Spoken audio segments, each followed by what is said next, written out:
¿Me podría decir su nombre y su ocupación, por favor? Yo soy Joab Eli Chávez Morales. Soy profesor de nivel básico, medio superior y posgrado. Ok. ¿Cuánto tiempo tiene dando clases? En la docencia tengo un poquito más de una década aproximadamente. Wow. Bueno, ¿cómo se siente siendo docente, mamá? Pues fíjate, Jessy, yo de profesión salí de la carrera de leyes en el 2001 por cuestiones pues propias de la vida y laborales, pues tuve la dicha de terminar, es mejor la expresión, en la docencia. Fue por azar, realmente me llamaron en este caso del colegio de posgrados, porque había la oportunidad y ahí inicié mi carrera como docente. Bien, ¿qué es lo que enseña, profesor? Disculpe. Mire, yo tengo especialidad en docencia, en gestión de instituciones educativas. Pues claro, está, como te lo comentaba, en ley.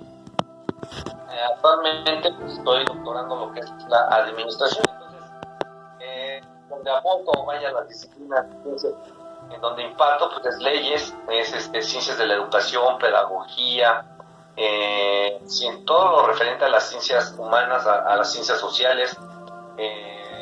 Y pues hace aproximadamente 3 años en la ciencia administrativa. Bien, ¿cómo mantiene su propio desarrollo profesional? El desarrollo profesional, pues claro está, como cualquier otro profesionista, pues va al paso del tiempo. Te comentaba que inicié dando clase en el colegio de posgrados, ahí fue a nivel licenciatura. Después hubo la oportunidad de impartir en educación básica, y luego entonces hice un examen de oposición precisamente con la mal llamada reforma educativa, y en donde salí idóneo, y ahí se abrieron las puertas de la educación media superior. Luego entonces fui invitado por diversas universidades infantiles. Más adelante estudié una maestría en docencia, te decía, en gestión de instituciones educativas. Luego entonces pues cursé el doctorado en educación. Pues decía, mi desarrollo profesional, pues lógicamente a la par del tiempo y a la par de mi preparación. ¿Cuánto tiempo le dedica a la planeación de sus clases? Pues te estoy franco, la planeación de mis clases, como te das cuenta, siempre, bueno, no es correcto siempre, por lo regular, pues doy las mismas disciplinas y las ciencias que te comentaba, que es la administrativa, la ciencia de educación o pedagogía, y el derecho. Entonces, realmente, pues me aboco a 2 horas de planeación a los fines de semana según las asignaturas. Pero esto, ¿por qué? Pues porque ya tengo bastante tiempo. Entonces esa planeación, más que iniciarla, pues ya nada más es actualizarla. Claro, por ejemplo, pues en leyes, pues las leyes, hay reformas, en la ciencia administrativa hay actualización, en todas las ciencias hay actualizaciones. Entonces, pues sí, te soy franco, 2 horas en hacer una planeación, depende de la asignatura.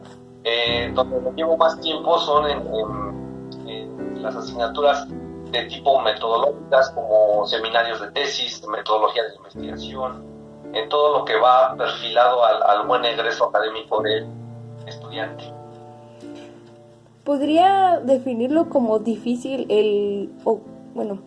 es complejo, supongo, tratar enseñar a pseudoadultos?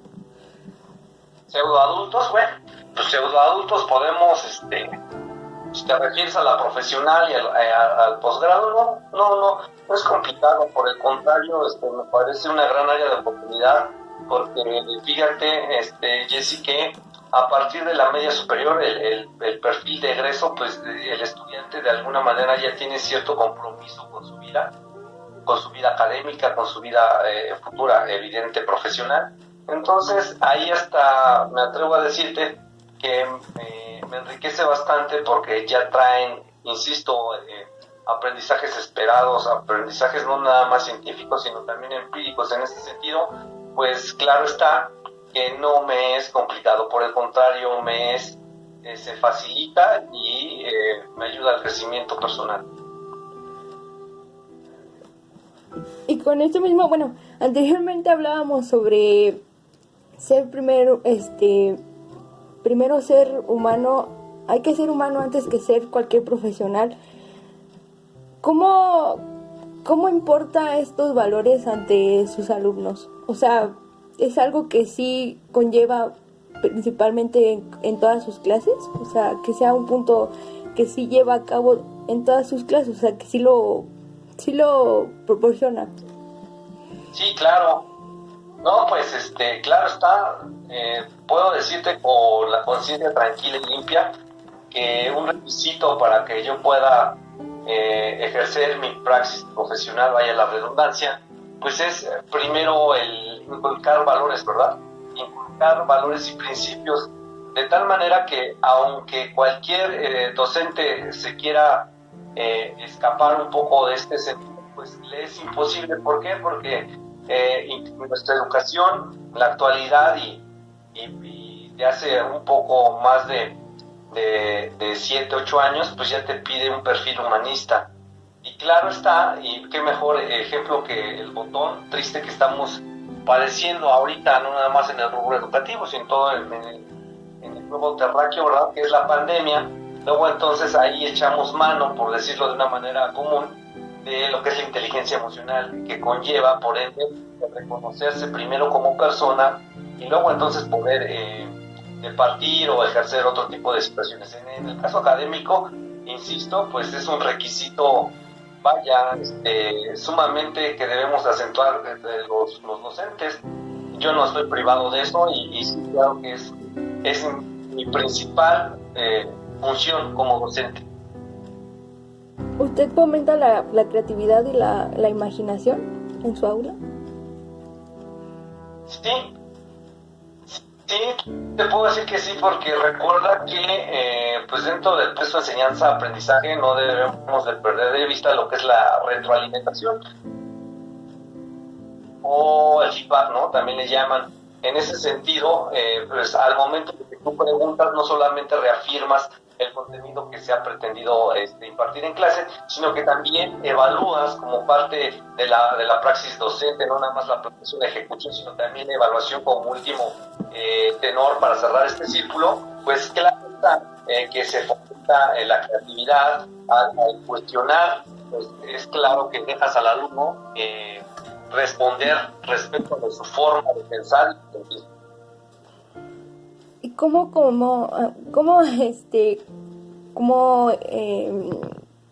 fomenta esta parte de que los estudiantes, bueno, cómo ayuda a los estudiantes para que empiecen a convertirse más en aprendices independientes?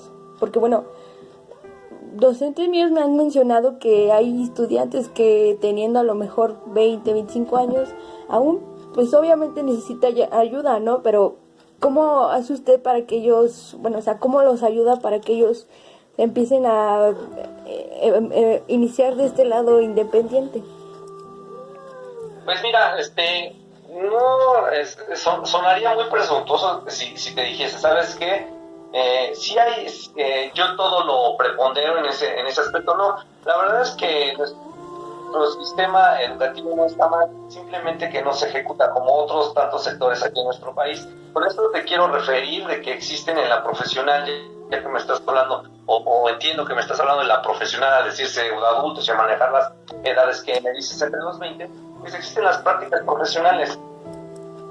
Ya a cierto nivel académico, cierto sistema ya cuatrimestre, pues la misma institución, y no solamente la institución educativa, sino los planes y programas de la Secretaría de Educación Pública, te exigen y de manera pues totalmente obligatoria al discente, al estudiante, pues que lleve a cabo las prácticas. En la cuestión personal, te digo, sin ser presuntuoso, pues se le deja trabajo de investigación. Pues, ¿qué te puedo decir? Pues desde que inician en su carrera universitaria, y esa es una forma de incentivarlos, porque en la teoría no puede ser nada sin la práctica, y aquí me voy a fundamentar en el populi, ¿verdad? En el conocimiento empírico. Recordemos que la práctica es el maestro, entonces de nada me sirve a mí dejarte leer 5 o 10 libros, si no los vas a llevar a la práctica. Sería como un ejercicio, pues vaya, vacío. Entonces, la forma de preponderar la ejecución, de motivar al estudiante, pues es con la práctica, siempre con la práctica. ¿La educación dentro de su aula cree que influye en la educación familiar? Pues mira, propiamente, sin llegar a polemizar este tema de la educación como tal, así en toda la palabra, pues debemos de entender y recordar que pues la verdadera educación se da en lo informal, que es desde el núcleo familiar, ¿verdad? Desde ahí aprendemos, o tratamos de inculcar también los padres de que se den los principios y valores. De nada sirve, ya lo estábamos ahorita estudiando, que pues tengas muchos conocimientos científicos, pero no puedas lograr ser un bien a la sociedad, ¿verdad? Que en eso debe de fundamentarse la educación, no nada más en México, sino en el mundo, en hacer buenas personas.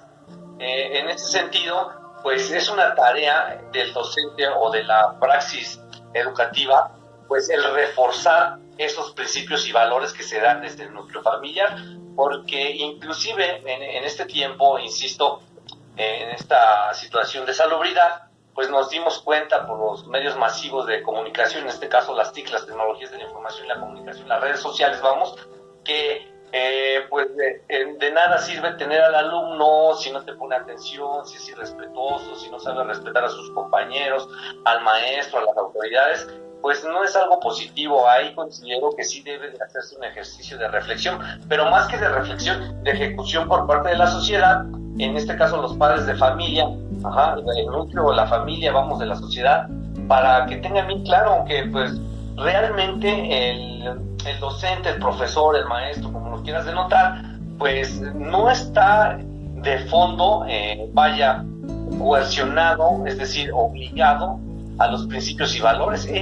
Nosotros, mejor dicho, los docentes tenemos que reafirmar esos valores que se deben de dar desde la casa, no importa el tipo de núcleo familiar que sea, padres, abuelitos, tíos, padres por adopción. Se deben de dar los valores desde la casa, es decir, desde la educación informal se debe dar la verdadera educación. De ahí te digo que sin polemizar, pues se da esta situación de que es que no lo está educando. Bueno, es que lo está educando, le contesta el maestro, el padre de familia, pues oye, usted lo está educando, ¿de qué me sirve a mí hablar de valores si llega a su casa y pues lo enfrentan a otra situación, es decir, a la verdadera realidad del día con día que vive el estudiante, ¿verdad? Que nosotros, pues no puedes decir palabras oscuras, no debes decir groserías, y cuando en casa, pues claro está que pues es su forma de comunicarse, pues entonces hay como que sería una cuestión polémica, pero así siéndote sintético y analítico, pues la verdadera educación,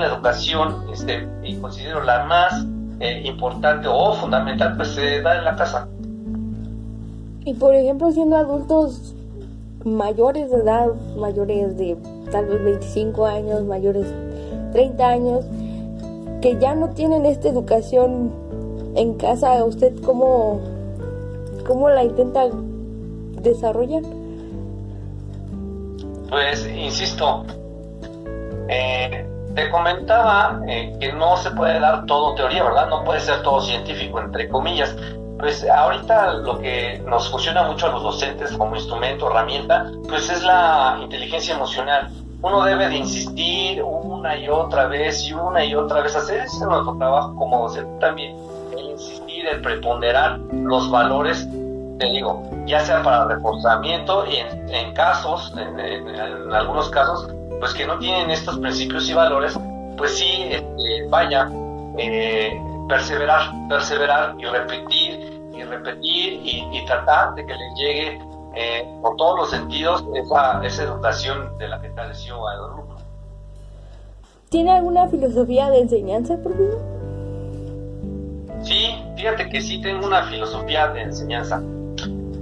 Considero que la educación, fíjate, y no es propia, sino que es integral, es decir, la conformé a través del tiempo, es decir, empíricamente, científicamente, a través de la academia, de mi preparación como docente, que al igual, y me apego que este gran presidente Benito Juárez García, un abogado, que es uno de los mejores, si no es que el mejor que ha tenido nuestra nación, decía: libre y sagrado para mí es el derecho de pensar. Libre y sagrado para mí es el derecho de pensar. Con esto te está diciendo que cada cabeza es un mundo, como nos enseñaron en un lenguaje común nuestros papás o nuestros maestros, ¿verdad? Cada cabeza es un mundo. Luego entonces su pensamiento debe de ser respetado. Y continúo: libre para mí, sagrado es el derecho de pensar. Considero que la educación es el fundamento y engrandecimiento de las naciones o de los pueblos. Y quiero decir con esto que la educación sí evidentemente debe de preponderar el conocimiento científico, pero jamás debe de dejar a un lado el factor que tenemos nosotros como seres pensantes, que somos individuos. No habemos individuos iguales unos con otros. En ese sentido, la educación debe de acoplarse a la diferente, a la holística, a la diversidad del pensamiento, sin que la violente. Muchas veces tú lo debes de saber, Jessy, pues hay diferentes formas de adquirir el conocimiento, ¿verdad? Hay visual, hay auditiva, hay kinestésica. En ese sentido, pues se prepondera que la educación llegue particularmente según el docente. Me preguntas que si yo tengo una filosofía. Sí, claro, mi filosofía es ser primero humanista y después entonces ya que te fundamente psicológicamente que eres una persona y que mereces respeto y que los demás también son tus semejantes personas que merecen también un respeto, ahora sí pasar al siguiente tema o a la siguiente fase, que son los conocimientos o los contenidos, ¿verdad? Pero como lo dije al inicio de esta charla, pues claro está que me interesa a mí como docente, ya sea de básica, de media superior, de superior o de posgrado. Primero me interesa que ellos sean buenas personas y ya después me interesa que sea un abogado, que sea un médico, que sea un pedagogo, que sea así. O sea, pero yo le doy mucho peso, esa es la pregunta, mi filosofía, le doy mucho peso a los valores universales, a los derechos humanos, para luego entonces entrar a lo que es el mundo del conocimiento. Y llevando a cabo esto, ¿cuáles han sido dentro de su experiencia, cuáles han sido sus resultados? ¿Ha obtenido sus objetivos? ¿Han sido buenos sus objetivos? Pues sí, han sido buenos. Esto es difícil de medir, Jessy, porque pues claro, estoy hablando de una corta carrera, sinceramente, de 10 años son un poquito más. Entonces eso quizá lo podría evaluar pues ya al final de mi carrera, ¿verdad? Pero pues nada más para darte un dato estadístico, pues sí te puedo compartir de que me siento orgulloso con mis alumnos que me han dado la oportunidad de ser su profesor, porque son personas de bien. No necesariamente, insisto, de que porque estudiaron conmigo leyes o estudiaron conmigo administración o pedagogía, pues se dediquen a esa área, por las cuestiones propias de la economía mundial, de la situación tan difícil en que nos han dejado nuestros gobernantes, pues no necesariamente encuentran, o tristemente mejor es la expresión, no encuentran el espacio para ejercer su profesión, porque no lo hay, pero sí son buenas personas, y en otros casos, pues claro está, ¿no? Los grandes abogados, los grandes pedagogos, me los encuentro y me da mucho gusto saber y el conocer de que pues están dedicados también a su profesión, pero antes que nada, insisto, pues que son buenas personas. Hasta la fecha, si te puedo, vaya, está mal la expresión, pero la tengo que utilizar, te puedo presumir el 90%, 99.9% de mis alumnos, desde hace 10 años, son buenas personas. He conocido, he sabido, los he visto, y son buenos seres humanos, y de alguna manera eso me hace sentir bien y me dicta que voy por buen camino. Bueno, si me permite darle un comentario, para mí usted es un excelente docente. Gracias. Yo puedo decir que no fui exactamente su alumna como tal, pero creo que lo recalco, pues usted es un excelente docente y lo admiro mucho. Gracias. Bueno, ¿cómo crea un sentido de comunidad en su aula? Mira, el hablar del sentido de comunidad, primero que otra cosa es el sentido, bueno, el derecho del respeto, ¿verdad? Si conocemos, te compartí esta frase de Benito Juárez García, que pues, libre y sagrado es para mí el derecho de pensar. Si nosotros creamos, entendemos, recordamos, enseñamos que debemos de abocarnos a los valores como el respeto, pues evidentemente el ambiente, la comunión dentro del espacio que estemos, en este caso, pues, bueno, ahorita ya lo vemos virtual, ¿verdad? Pero el aula, pues, se da el sentido de pertenencia también a que estás en un área, en un templo del conocimiento, y como tal, pues le debes respeto, no nada más te digo a tu compañerito estudiante, sino al maestro y a la institución. Esto se reafirma pues con las dinámicas, con parte de la dinámica, mejor dicho, de la didáctica, ¿verdad? La forma en cómo enseñamos instrumentos y utilizamos las herramientas para lograr esa comunión. Pero insisto, siempre va a ser a partir de los valores. Si tú inculcas estos valores, insisto, como el respeto, como la honestidad, como la dignidad propia, pues seguramente vas a encontrar la comunión grupal. Eso es lo que yo hago. ¿Usted está de acuerdo con el sistema educativo actual? Pues mira, si no estuviese de acuerdo, no sería feliz, pero mira, te voy a decir una frase que siempre he utilizado. El que todo lo aprueba es un ignorante. El que todo dice sí, es un ignorante. Pero el que todo lo reprueba, Jessy, es un malvado, ¿sí? ¿Qué te quiero decir esto? Que ninguno de los radicalismos, de los extremos en ejercicio y en expresión son buenos. El sistema educativo actual sí es correcto. El sistema educativo que se está brindando, pues es con el perfil humanista. La nueva escuela mexicana habla y ejerce el humanismo. ¿Y qué es el humanismo? Es reconocerse como personas. Te digo que es parte de la inteligencia emocional aplicado a la pedagogía. En ese sentido sí es bueno. ¿Qué pasa? Que muchas veces nos encontramos en la polémica, en la encrucijada de tener este pensamiento, ¿será bueno o no será bueno? Lo que pasa es que recuerda que venimos de una muy mala reforma educativa.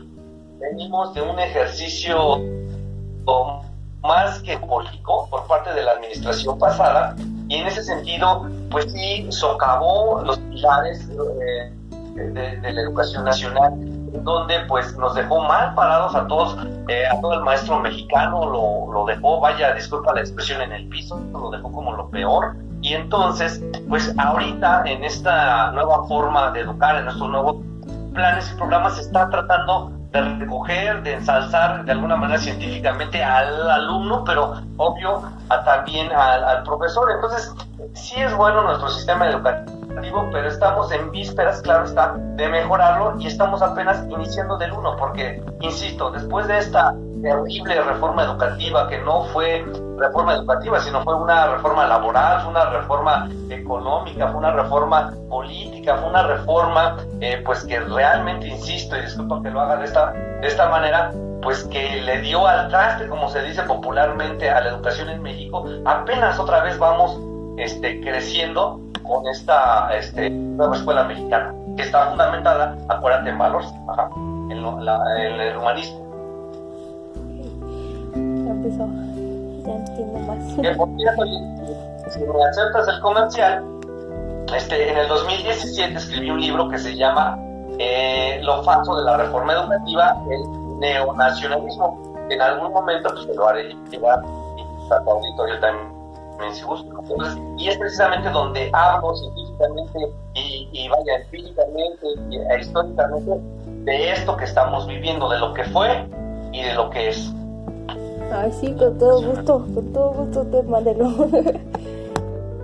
Bueno, ya para terminar, ¿tiene algún rango de edad que prefiera que prefiera enseñar? No, fíjate que, pues, te comentaba que tengo la dicha hasta ahorita de haber trabajado, aprendido conjuntamente con adolescentes, con pubertos, con chicos de 11 años, hasta con personas de la tercera edad, ¿verdad? Ya en superior, en doctorado, en maestría, pues ya son personas de 60 años o más. Pero te voy a decir que yo no veo ninguna diferencia y te la voy a fundamentar.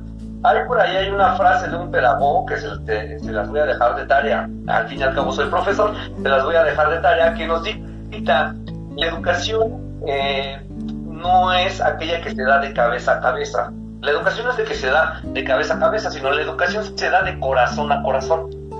Ajá. Entonces, pues realmente me es grato, me engrandece y pongo mi granito de arena a nuestra nación desde que trato de educar hasta un niño de 11 años hasta transmitir conocimientos y recibir también de ellos hasta a una persona de 60 años o más. Entonces, ¿por qué? Porque te digo que tengo el perfil totalmente, y espero seguir en esa línea, totalmente humanista.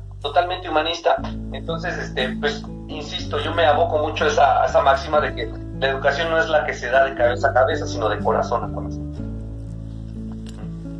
Es muy bueno que tenga en práctica mucho esta parte de lo humanista, porque muchos docentes lo ven solo como lo que le va a dar de comer en unos años, ¿no? Y a lo mejor sí, pero igualmente es lo que entiendes y lo que a lo mejor vas a procrear para tu futuro y para enriquecerte de alguna manera, de acá y de cualquier otra forma, ¿no? No solamente un emprendimiento solamente laboral, sino de la mente, psicológicamente, de todas formas, ¿no? Claro que sí, Jessy.